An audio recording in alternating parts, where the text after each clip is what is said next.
Selamat datang di video kami tentang proses pembuatan atau pembangunan kereta wisata monorail. Dan jika ada yang berminat untuk membuat kereta seperti ini atau model-model yang lainnya, silakan tulis di kolom komentar. Nanti akan kami hubungi. Terima kasih, semoga tayangan ini bermanfaat. Trims. Baiklah teman-teman, mengenal tentang pariwisata tentu tidak lepas dari teori, yaitu bagaimana caranya menarik para pengunjung dan juga membuat tempat wisata tersebut bisa membuat para pengunjung itu senang dan bahagia, baik untuk sendiri atau juga untuk keluarga. Dari konsep itu, maka berbagai tempat wisata berlomba untuk membuat semenarik mungkin. Berbagai wahana tentu menjadi salah satu daya tarik pariwisata. Semakin banyak wahananya, maka sudah dipastikan pengunjungnya akan banyak. Maka buat para pebisnis wisata berupaya untuk selalu berinovasi mencari cara agar wisatanya selalu banyak pengunjung. Di tayangan ini salah satu yang akan kami tunjukkan adalah video kereta monorail Skyway. Kereta wisata ini masih tergolong langka keberadaannya di tempat wisata. Tidak semua tempat wisata mempunyai wahana monorail seperti ini, jadi wahana kereta monorail ini paling banyak diminati para pengunjung. Wahana kereta ini dibuat untuk menikmati pemandangan baik di area bawah, juga di pemandangan sekelilingnya. Wahana kereta ini mempunyai konsepnya adalah jalan-jalan santai, jadi bukan wisata adrenalin ya teman-teman. Baiklah buat para pebisnis wisata, bisnis ini sangat menarik dan masih tergolong bisnis yang bagus. Pemeliharaannya sangat mudah. Untuk di tayangan video ini ada 4 unit kereta wisata. Untuk railnya bisa mempunyai panjang 100 meter, 500 meter, 1000 meter, dan bisa panjang 10 km sesuai pesanan. Jika melirik bisnis wahana kereta ini, maka kami menawarkan rancangan luxury train untuk kereta dengan rail yang panjang. Kami menawarkan alternatif untuk melakukan kegiatan wisata kereta seperti untuk meeting, gathering, makan, atau ulang tahun di atas perjalanan yang nyaman di kereta wisata. Juga bisa memberikan alternatif baru buat para pebisnis wisata, baik untuk kegiatan seperti rapat, kumpul keluarga, bahkan pelatihan. Kereta ini tidak hanya dirancang untuk wahana wisata saja, bisa juga pinggir pantai, tetapi bisa juga dipergunakan di area industri atau pertambangan, atau sarana transportasi umum di daerah, atau juga di kota-kota besar. Kalau naik kereta wisata, selama perjalanan, bisa dilakukan aktivitas yang menyenangkan dan lebih rileks. Bahkan bisa untuk sarana transportasi umum di daerah pedalaman, juga pedesaan pegunungan, atau daerah yang sulit dilalui kendaraan. Baiklah teman-teman dan para penikmat YouTube yang berbahagia, semoga tayangan ini menjadikan hiburan serta menjadi inspirasi buat para pebisnis wisata dan juga menjadi ilmu pengetahuan buat kita semua. Dan jika ada yang mau konsultasi atau berbincang-bincang tentang wahana kereta ini, silahkan tulis di kolom komentar atau bisa juga menghubungi kami. Jangan khawatir, semua gratis kok, tidak dipungut biaya, yang penting Anda bahagia, maka kami pun senang. Salam sukses selalu ya. Teman-teman, untuk pembuatan wahana kereta monorail ini, sebelumnya sudah diinfokan oleh pemilik wisata bahwa keretanya akan dibuat di atas kebun teh. Kemudian, setelah dibicarakan panjang lebar, maka saya melakukan survei lokasi terlebih dahulu. Sebab hal ini sangatlah penting sebelum pekerjaan ini diterima. Setelah berada di lokasi, ternyata area posisinya berada di lokasi kebun teh yang kemiringannya tanahnya sekitar 45 derajat.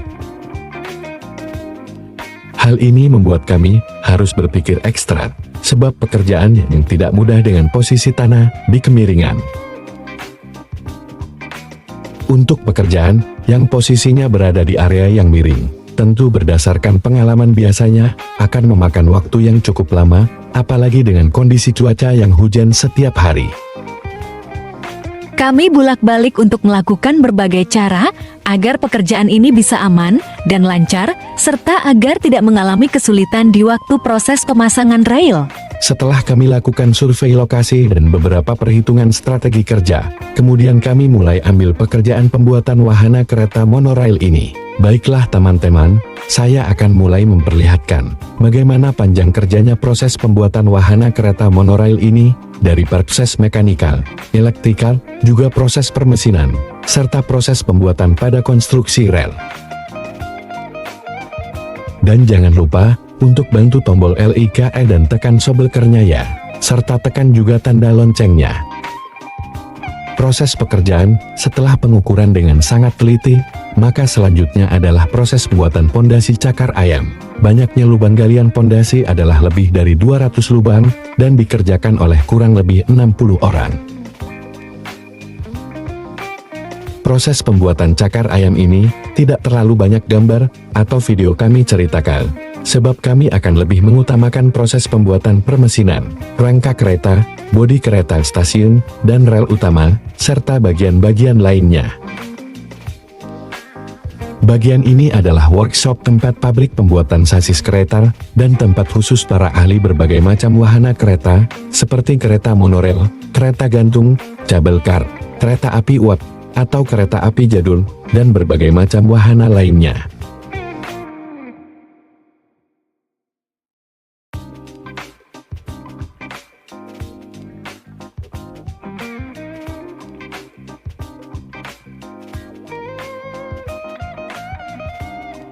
Teman-teman, karena hujan mengguyur terus-menerus, setiap hari sekitar 5 jam hujan, terkadang tidak berhenti. Tanah yang sangat licin, serta posisi di kemiringan ini, tentu sangat menyulitkan kami dalam melakukan pekerjaan. Banyak yang terpeleset, banyak yang terkilir. Pokoknya pengalaman ini sungguh asyik.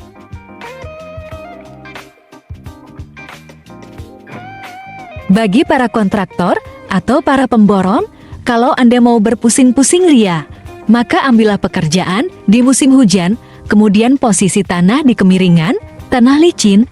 Apa keuntungannya? Yaitu, Anda bisa cepat darah tinggi, kolesterol naik, pusing setiap hari, jengkel pusing gak karuan.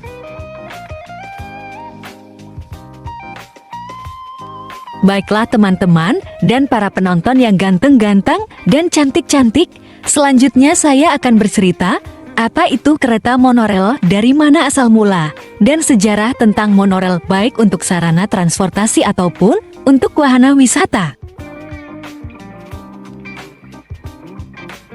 Anggap saja ini untuk menambah wawasan tentang sejarah ataupun kegunaan monorail sebagai bahan atau sarana edukasi untuk kita semua.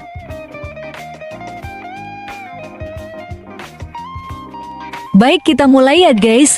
Monorail adalah kereta api yang jalurnya terdiri dari satu rel atau balok. Dalam bahasa sehari-hari, istilah monorail sering digunakan untuk menggambarkan segala bentuk rel layang atau penggerak orang. Lebih tepatnya, istilah ini mengacu pada gaya lintasan. Sistem monorail paling sering diterapkan di kota-kota besar, bandara, dan taman hiburan tempat wisata, atau bisa juga untuk sarana transportasi daerah, pelosok-pelosok, daerah yang sulit dilalui kendaraan. Buat para pejabat-pejabat daerah yang mau memberikan solusi untuk sarana angkut atau transportasi yang murah dan handal, inilah solusinya kereta monorail, bisa menyeberang ke tengah sawah, hutan, daerah tanah licin, lumpur, dan lain-lainnya. Monorail telah diterapkan pada transfer bandara dan metro berkapasitas sedang. Untuk membedakan monorail dari moda transportasi lainnya, Monorail Society mendefinisikan monorail sebagai rel tunggal yang berfungsi sebagai jalur untuk kendaraan penumpang atau barang. Dalam sebagian besar kasus, rel ditinggikan, namun monorail juga dapat berjalan di tanjakan, di bawah tanjakan, atau di terowongan kereta bawah tanah, kendaraan digantung, atau mengangkang pada jalur pemandu yang sempit. Kendaraan monorail lebih lebar dibandingkan jalur pemandu yang menopangnya. Kesamaan, monorail seringkali ditinggikan, terkadang menimbulkan kebingungan dengan sistem layang lainnya seperti Docklands Light Railway, Vancouver Skytrain, Airtrain JFK, dan sistem penggerak kabel seperti penggerak manusia kabel liner yang berjalan di dua rel. Kendaraan monorel seringkali tampak mirip dengan kendaraan kereta api ringan dan dapat dilengkapi atau tidak dilengkapi staf. Kendaraan tersebut dapat berupa kendaraan individu yang kaku, unit tunggal yang diartikulasikan, atau beberapa unit yang digabungkan menjadi kereta. Seperti sistem angkutan cepat canggih lainnya, monorel dapat digerakkan oleh motor induksi linear. Seperti perkeretaapian konvensional, badan kendaraan dapat dihubungkan ke balok melalui bogi, sehingga kurva dapat dinegosiasikan. Monorel terkadang digunakan di daerah perkotaan bersamaan dengan sistem metro rel paralel konvensional. Monorel Mumbai berfungsi berdampingan dengan Metro Mumbai, sementara jalur monorel terintegrasi dengan jalur kereta konvensional di jaringan BTS Train. Tidak seperti beberapa sistem tram dan kereta ringan, monorel modern selalu terpisah dari lalu lintas dan pejalan kaki lainnya. Karena geometri relnya, keduanya dipandu dan didukung melalui interaksi dengan sinar tunggal yang sama, berbeda dengan sistem pemandu lainnya seperti metro berban karet, seperti kereta bawah tanah kota Sapporo, atau bus atau tram berpemandu seperti Transloh. Monorel juga bisa menggunakan pantograf. Seperti sistem transit terpisah kelas lainnya, monorel menghindari lampu merah, persimpangan, dan kemacetan lalu lintas, kereta api, bus, mobil, dan pejalan kaki di permukaan tanah dapat bertabrakan satu sama lain. Sementara kendaraan yang berada pada jalur khusus yang dipisahkan tanjakannya seperti monorel hanya dapat bertabrakan dengan kendaraan lain di jalur yang sama, sistem dengan peluang tabrakan yang jauh lebih kecil, seperti sistem angkutan layang lainnya, penumpang monorel menerima sinar matahari dan pemandangan. Monorel bisa lebih senyap dibandingkan bus diesel dan kereta api. Mereka memperoleh listrik dari struktur rel, sedangkan moda transit lainnya mungkin menggunakan rel ketiga atau kabel dan tiang listrik di atas kepala dibandingkan dengan sistem kereta layang. Di New York, Chicago, dan tempat lain, jalur pancaran monorel menghasilkan bayangan yang sempit. Sebaliknya, monorel bisa lebih besar dibandingkan sistem kereta ringan yang tidak dilengkapi terowongan. Monorel telah digunakan untuk sejumlah aplikasi selain transportasi penumpang. Monorel gantung kecil juga banyak digunakan di pabrik-pabrik baik sebagai bagian dari jalur perakitan yang dapat dipindahkan. Jadi, monorail adalah sebuah metro atau rel dengan jalur berupa rel tunggal. Stasiun Tugu dikembangkan sebagai superhub atau simpul perpindahan moda. Kelebihan pengembangan monorail, monorail menghemat ruang karena dibuat di atas jalan dan hanya membutuhkan ruang untuk tiang penyangga. Baiklah teman-teman, semuanya daerah Pinanggang. Selanjutnya kita lihat kajian pembangunan wahana monorail linear. Baiklah teman-teman semuanya dan para penonton, selanjutnya kita lihat kegiatan pembangunan wahana monorail ini ya. Selamat menonton dan jangan lupa beri komentar serta di like juga tekan tanda loncengnya serta subraki juga ya.